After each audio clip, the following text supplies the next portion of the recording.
Not all bike tech is created equal. Some will be aero, some lightweight, and some just super cool. But there is some tech out there that will actually be slowing you down. Well, here's our list of tech that's slowing you down quicker than you can say group set of the people. What, Shimano 105? Yes.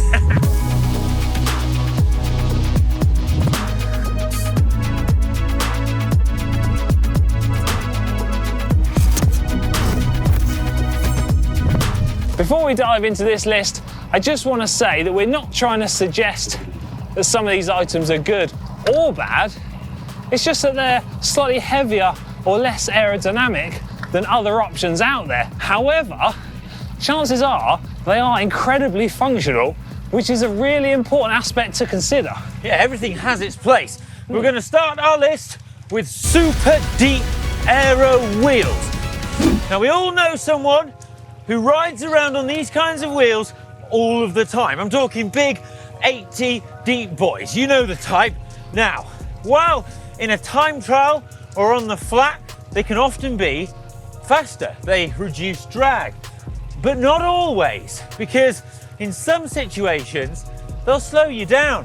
If you've got a very windy day with lots of crosswind, the instability created by a very deep front wheel can sort of cause your bike to twitch, and then you ease off the power and it slows you down. Something else is that if your wheel is really catching the wind, it can stop you doing things like taking your hands off the handlebars to get undressed. And that means that you lose time because you have to just pull over at the side of the road and do it. Frame pumps next, and I think you're going to guess where I'm going with this. Incredibly functional, should you be unlucky enough to puncture. However, they are considerably larger, heavier, and less aerodynamic than carrying a small mini pump or perhaps a CO2 canister in your back pocket. Yeah, way better for pumping up a flat though. Yeah, but... And better for the environment. Well, it's functional, isn't it? Bar bags next, and yes, they are cool, in some people's opinion, not mine. They do negatively impact the aerodynamics of your bike. And sometimes if I see someone riding with an aero bike and a handlebar bag on, I think to myself, what the f? Also, adding a significant amount of weight onto your handlebars is adversely going to affect the handling and stability of your bike, which is something that you don't really want to do, is it? Hang on a minute though, if you don't have a bar bag, where are you going to put like your luxury beard grooming products, your sandwiches and your record collection of bands that no one's heard of? Oh, I don't know, I've not thought that through really. I ain't thought that, have you? I don't have a beard. Something that I quite often see beginner cyclists doing is riding with their phones mounted onto their handlebars. And I think this is something that is slowing them down. Using a phone is significantly heavier than a bike-specific computer, is less aerodynamic, and there isn't the same way to seamlessly integrate it onto your handlebars. And I think all of that stuff combined is going to slow you down. Well, I disagree with that. Right. While your aerodynamic argument is valid, because that is much smaller than that, the weight argument, I'm not having that. Because if your phone's not there, where is it? It's in your pocket. So you've still got it, you've still got the weight. Okay, and then you've got the additional weight of that. You do raise a really valid point, actually. Aero, yes, it's slowing you down. Weight, no. Well, I've got more to add to this. I also think that you do run the risk of being slightly distracted from the job at hand, also known as cycling, because you could be getting phone calls, emails, WhatsApps, text messages, or maybe even just a notification from the GCN Plus app that another new documentary has landed. Next, head units. Now, I'm not talking about the aero penalty and added weight of your head unit because, well, although that does count, it is incredibly marginal. What I'm talking about is looking at your data, because in time trials or when you're doing an effort on a climb, people can become fixated on a power number and what they think they can hold, when in actual fact, you might be capable of much more than that. Psychologically, the number you see may be holding you back.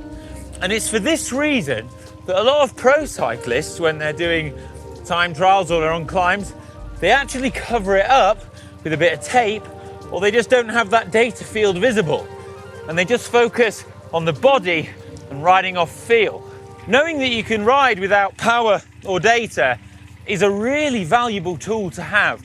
I've known several instances where power meters or computers have cut out on the start line or during a race, and well, some riders can lose their heads as a result of it and then have a poor performance.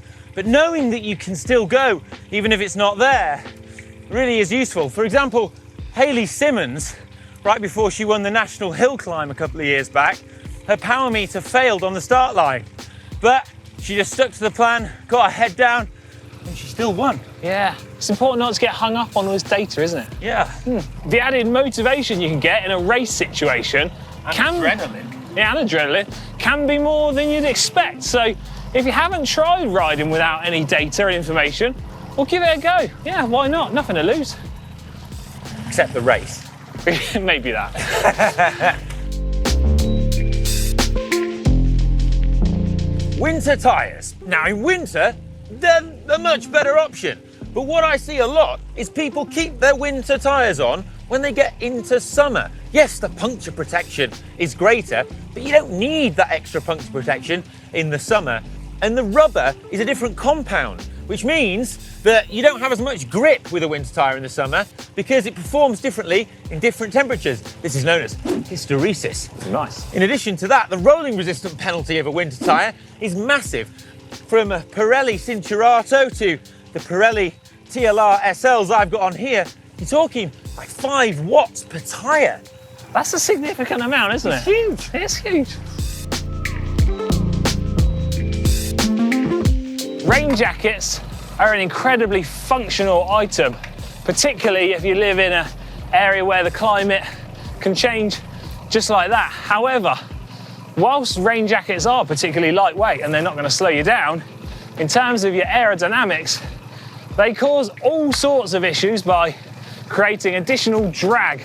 This is going to slow you down a significant amount when you're riding at high speeds. I know a particular example where Richie Port was riding in Paris-Nice, contesting the win, and his entire team put on rain capes like that.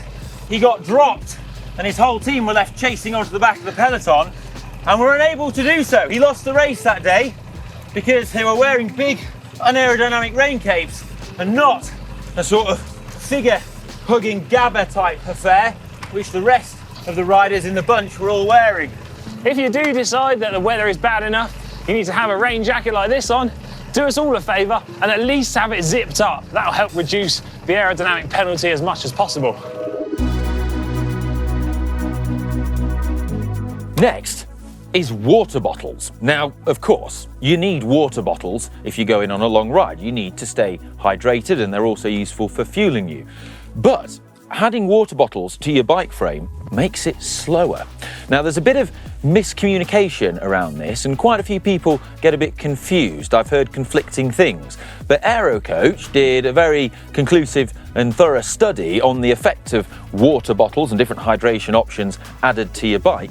And the results were that at 40 kilometers an hour, a down tube bottle costs you 5 watts over not having one, and a seat tube bottle costs you 3.6 watts at 40k an hour. At 30k an hour, it's 2.1 watts and 1.6 watts. So if you are going to have just one bottle on your bike, well, the results suggest that mounting it on your seat tube is going to be a more aerodynamic place to have it. That is, of course, not the case with every single bike frame and is system dependent. So, on example, this Pinarello F frame, it's widened specifically on the down tube to better integrate the aerodynamics of that water bottle. But fastest of all is just to have no water bottles. So if you're riding a time trial or a short race or a short event where you don't actually need to drink, just remove your water bottles and cages entirely. It's a significant saving. And if you really, really wanted to have the most aerodynamic position, well, it's behind your seat, like a triathlete. So that's our list of tech and upgrades that could very well be slowing you down. It's not an exhaustive list though, and we've probably missed quite a few things. So let us know your suggestions in the comments section down below, what you think of it. And if you've enjoyed this video, thumbs up, subscribe, bell, all that stuff helps the channel. And we'll see you in the next one. Love you, bye.